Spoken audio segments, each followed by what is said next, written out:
Jay-Z efforts to dismiss the case from accuser denied by the judge. Oh, sucks. We got to see this one more time because I was busy when we watched it in the beginning. This was kicked the whole thing off right here. So let's check this out. Well, this is a devastating day for Jay-Z and Diddy in the case that was brought against them by the woman who claims that they were assaulting her when she was 13 after the VMAs. This is obviously the only case that Jay-Z has been named in, but it's obviously an incredibly heinous accusation, and things that were looking up for them, for Jay-Z and his attorney, have now been quashed, given the kibosh completely. Like, it actually looked like there was a possibility that this case might even get thrown out.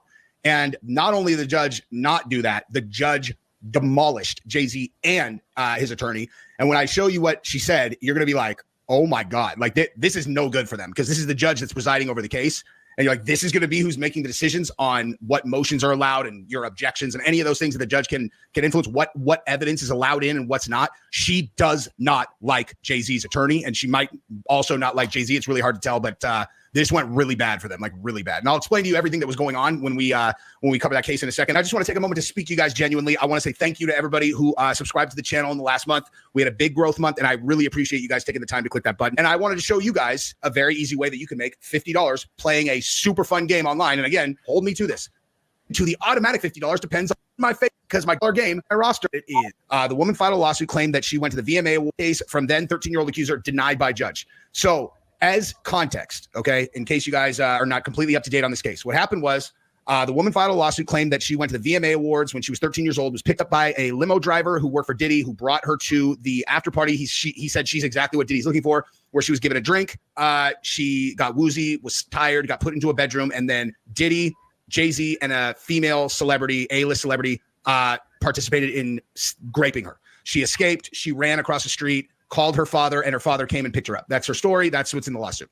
So Jay-Z is the very first A-list celebrity who has been named in one of these public lawsuits associated with Diddy. I mean, Diddy's facing so many, it's hard to even keep count. I actually think that Kanye was named in one also, but it was from like Kanye's assistant. And so I'm not sure if that necessarily, it probably actually happened, you know, in terms of like Diddy and Kanye probably ran a train on this girl. And anyway, it's not here nor there. But Jay-Z fought back vigorously right out of the gate. And, you know, you didn't really know what to think of it. However, then the woman who accused him went on NBC anonymously, and she's a Jane Doe at this point, right? That was the other thing that was motioned by Jay-Z's side, is they wanted to unmask the accuser. They're like, if she's going to say that we did this, we should at least get to see who she is. But she went on NBC, and I will absolutely guarantee you that she did this against the specific instructions of her counsel.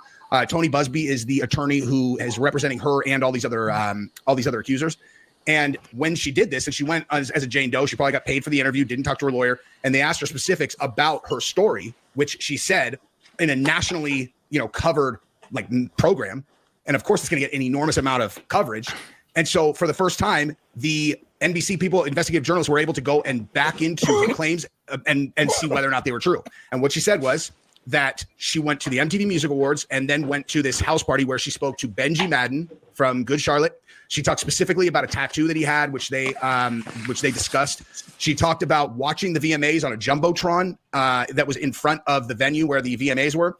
And then, like we said, she said that her father had picked her up and she lived in Rochester, 5-hour drive. And after the interview aired, they went and talked to people. The VMAs did not have a Jumbotron that year, so that part was not true. The Benji Madden, who she supposedly talked to, was not even at the VMAs or the after party. The place she said the after party was at was not where any after party was at. He was supposedly at a club. Who knows? He could have been in multiple places. And here's. Can you just drop a link for Tiny to come in, please? Oh, okay. Hold up now. Stop the presses. She said she's going to come in a little bit. Stop the presses.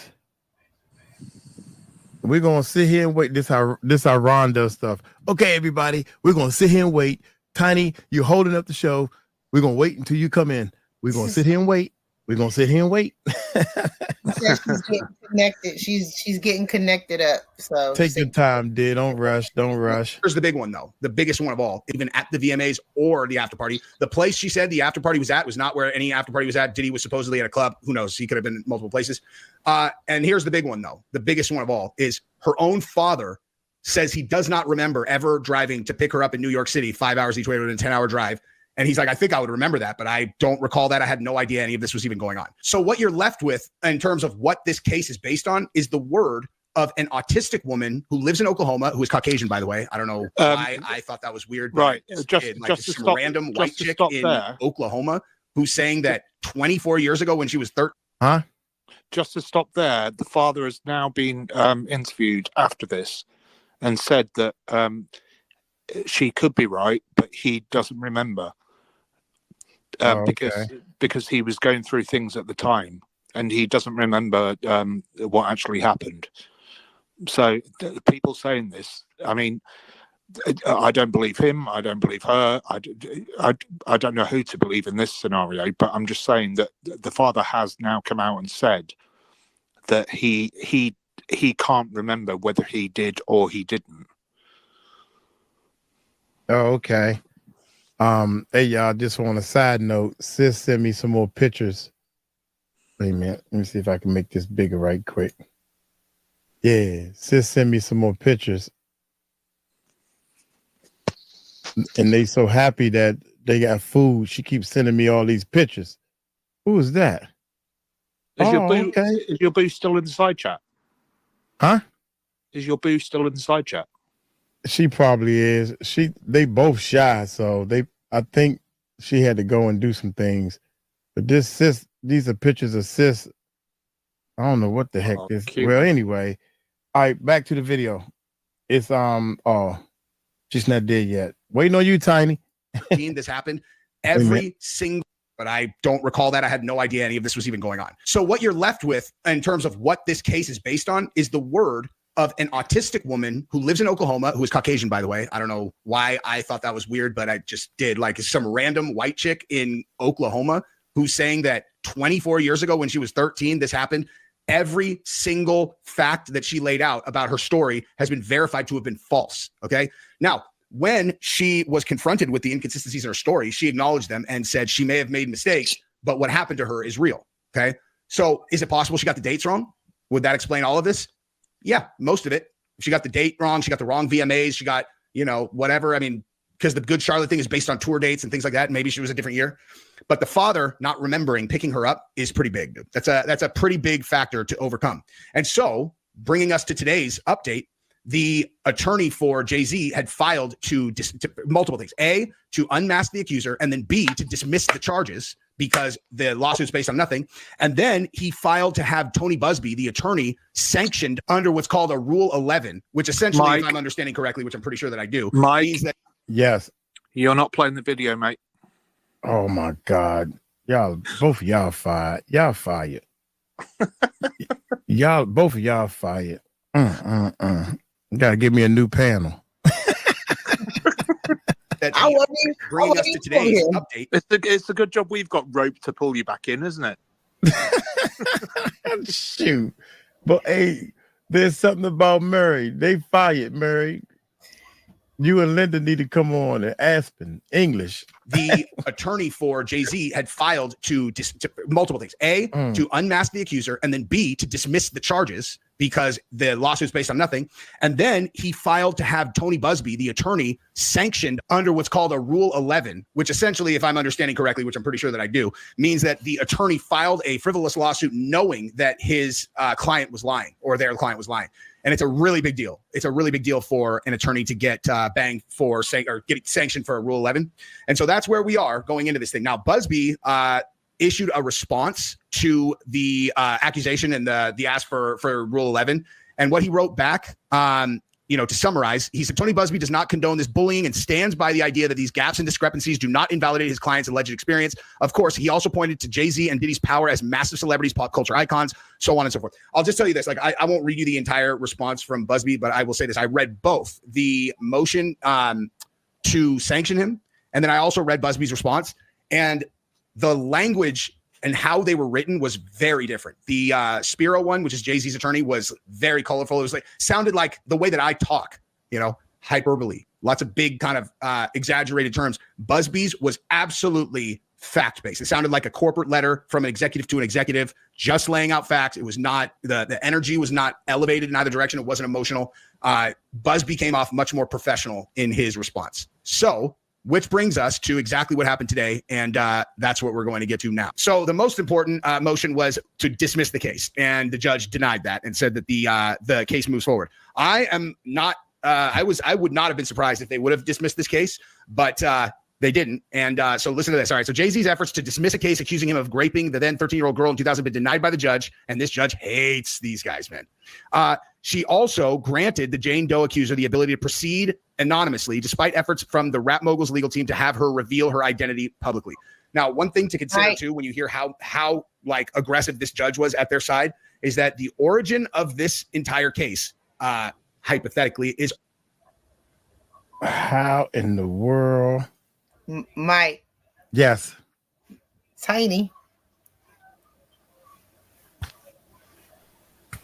How are we? Hello. Who. What's up, girl? Hello.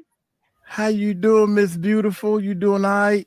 Yeah. You want me beat up on Murph for you? Pardon?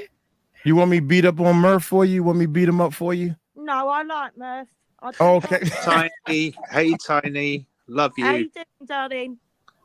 You How look are you great, doing? girl. You look great. Look at you. Looking so beautiful. I'm You've cammed up. You've cammed up and everything. Gotta go. That's what I'm Oh, like. She cool. looks great, Murph. Look at her. Like she's cammed up. Yeah. Wow. Got the waterfall hair. Give me some of that hair so I can put the hair up here. Yeah. Give me some of that hair. Mike, you it just means that you wash your face for longer in the morning. That's all it means.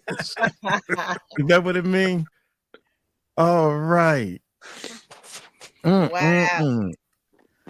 Well, it's good to see you all. I wanted to just come and show my face because you guys have, I don't know, blown the doors wide open, shall we say, for speaking up for me. Right.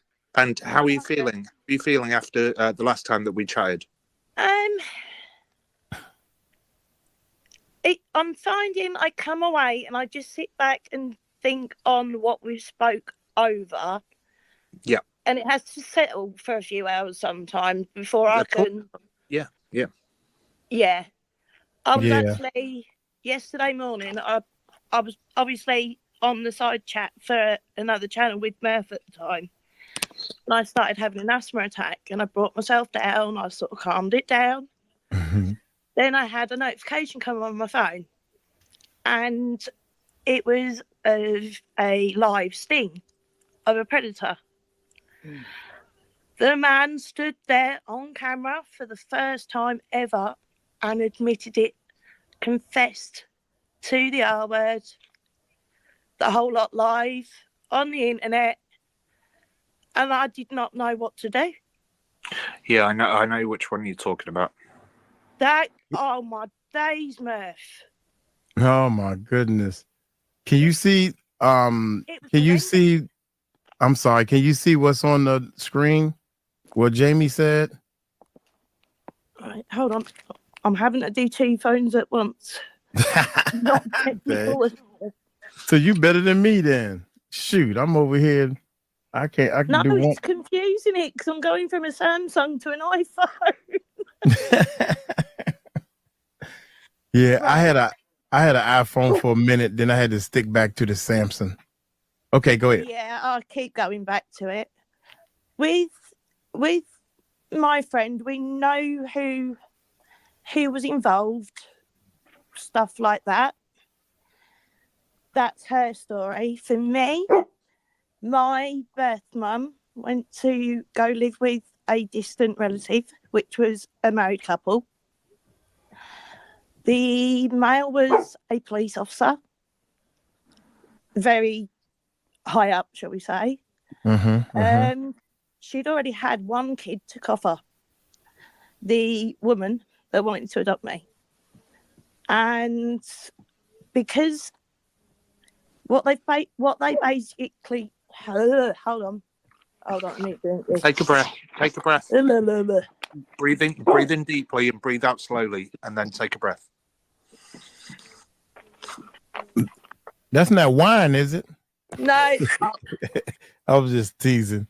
Yeah, no, basically they used his authority and Okay. that the adopted mum to be was young when she lost custody of her child. Blah blah blah blah blah. But then I uncovered that they had put him down on my actual birth certificate as being my natural father. Okay. Which gives him the legal rights to adopt me, being an illegitimate child. Which gave his wife those options to do the same. Gee. And I was the third baby that had been 2 secs. I was the third baby to be passed around within the family. Yeah, I was going to say let's not use words that is going to get us stricken. But yeah, that's why I was thinking. Yeah. Okay. So there's always been very, very deep secrets within my family. And unfortunately, most of them have come out on relatives' sick beds. They don't get that closure. There's none. For me, my mum passed about 3 years ago of lung cancer. Now, I loved her as a mum, 100%. I loved her. I had that in me. But I can never forgive what happened and what she allowed to happen. Do you know what though, Tiny? Do you know what? It's sometimes it's not about forgiving them. It's about forgiving yourself. That's where I'm trying to get to, but I'm stuck where I am from this point. I don't quite know. I after my mum passed, I went down for a viewing. We never got to have the final conversation. I never went to a funeral. But I'd made that decision a long, long time ago. I'd already decided that was fact. Okay. And I always said that just before she passed, she turned blind because she turned a blind eye to my abuse. If that makes any sense. Right. Yeah. If I can offer my you... mum's a very spiritual person. So, yeah, it's all been a bit weird since she passed, like, energy-wise with that. Tiny, you've made a massive step by getting up here and speaking about this. You've made such a huge step, and what I'll say to you from my point of view is that I've been through a similar experience, and we talked about it earlier. I don't know if you were here or not. I did dip out for an hour, but that was about all I got. Right. Okay. So I was abused, and I'll say it openly, right? And this is why I'm saying it's about forgiving yourself and not forgiving the other person that's done it to you, because I've been through exactly the same thing. I was abused by my father from 7 to 13, and I was passed around by him to other people, and that's what led me into the field of work that I do. Right, because it's led me into wanting to help other people. So it leads you one way or the other.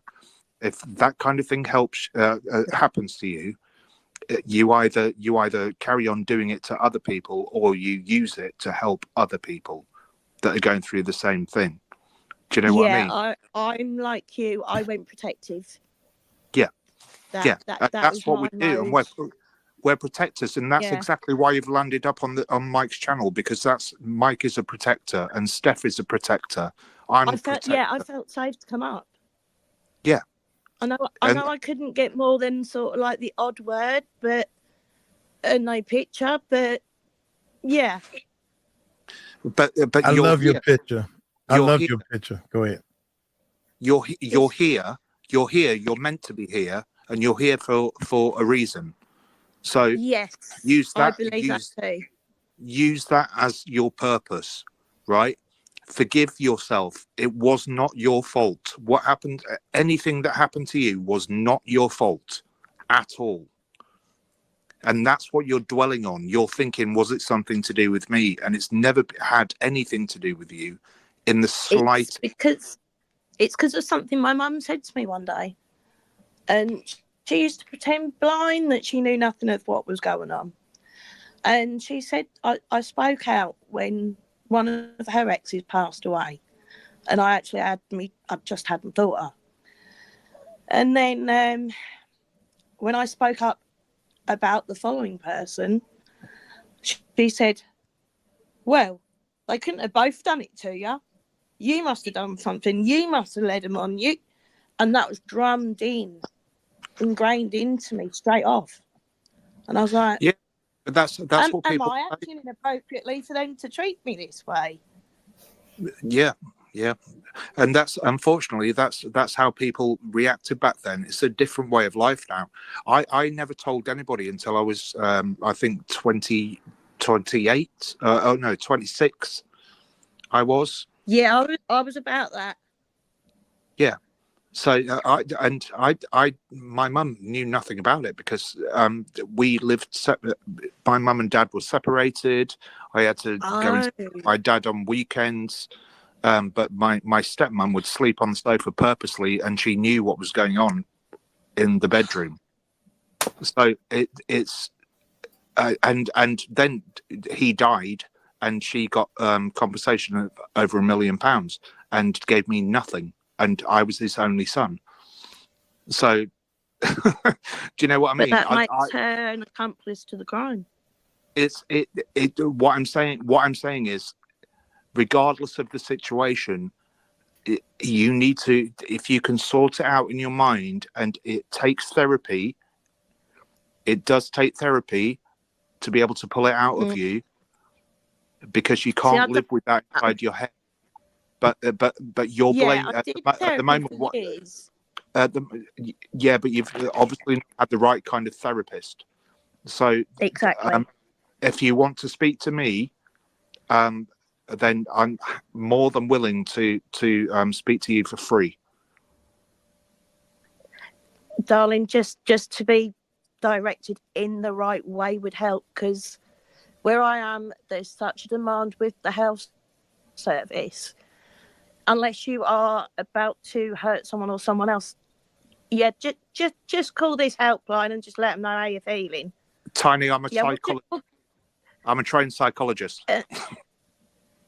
But that's all I get in my area, because I'm in the middle of the country, basically. You'll know where I am, the worst place in the country. Murph. That's where I am right now. Yeah, but I'm saying to you right now, here and now, where everybody can hear, that I'm a trained psychologist, and I will speak to you for free and give you help with it. Would you please? Yes. Because my friend's been trying to help, and he can't help me from here. I'm telling you here and right now, and it's live on YouTube. That I will do for free. Okay. Yeah, you about to make me cry. I keep saying I'm not crying on this channel no more. So I am. I'm just going to turn my camera off for a moment. Just give me 2 seconds. Okay. Yeah. 2 seconds. Okay, take your time. We're gonna go back to the video, y'all. God dang, Tiny came on. You guys got me in tears, most definitely. Yeah, let me turn my camera off a little bit so I can I'm back. Straighten my face up. Tiny got me.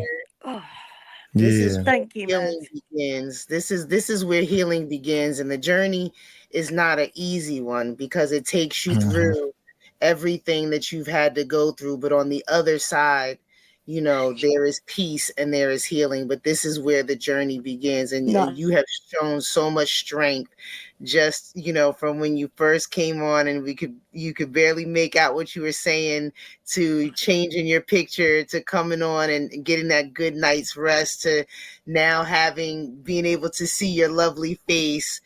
This is where it begins.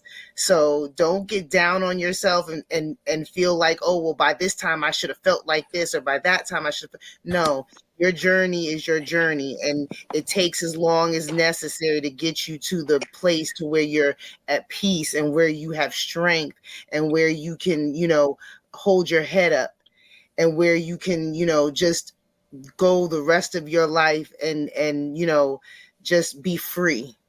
So, just know that we are with you. I'm here whenever, you need to talk to me, Murph. I mean, he's right there on your side of the world.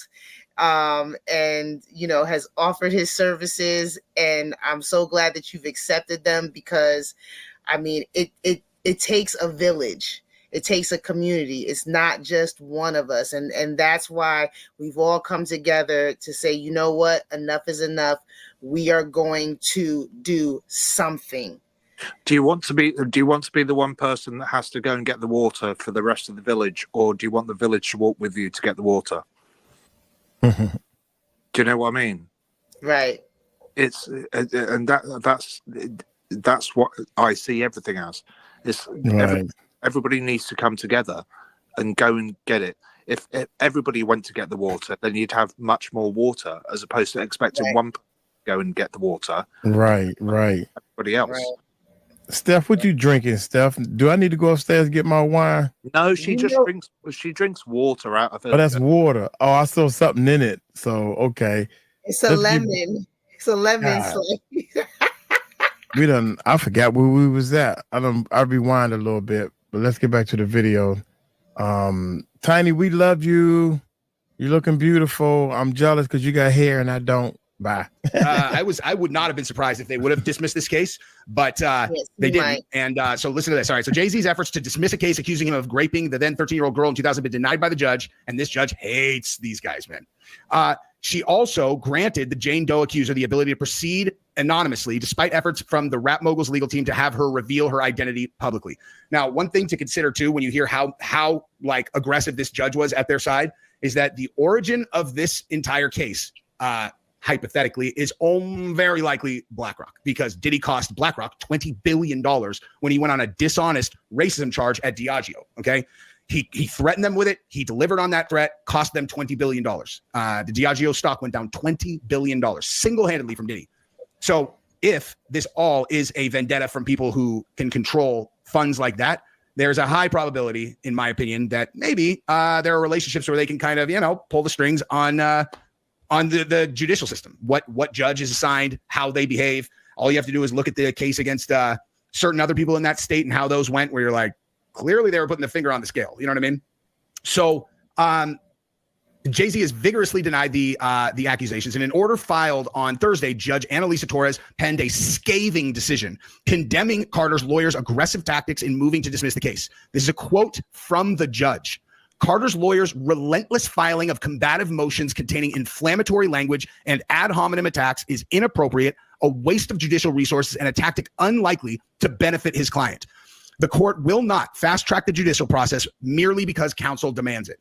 I mean, like, that is as big a middle finger to his side as you're going to hear from a judge. I mean, like, that wasn't just like, no, it's denied. It was like, I mean, you hear that language, right? So earlier this month, Doe filed an amended lawsuit that was initially filed in October, accusing Sean Combs of an anonymous celebrity of raping her after the 2000 MTV Music Awards.